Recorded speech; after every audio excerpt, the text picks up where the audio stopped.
কষ্ট করে পরীক্ষার জন্য প্রিপারেশন নিলেন আপনি কয়েক মাস, কিন্তু ফলাফল যখন ভালো হয় তখন একটা আনন্দ আছে না নাই? সারাদিন রোজা রাখলেন রমজানে, কি কষ্ট, তৃষ্ণায় গলা ফেটে যায়, কিন্তু ইফতারির সময় যখন রুহ আফজা শরবতটা খাই কেমন লাগে? একটা আনন্দ আছে না নাই?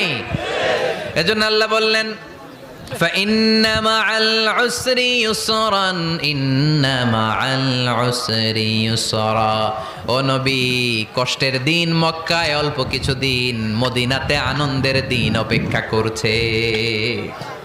আমাদের জীবনে যদি দুঃখ কষ্ট আসে আমরা ধৈর্য ধরবো, তাওয়াক্কুল করবো একজনের উপর, তিনি কে?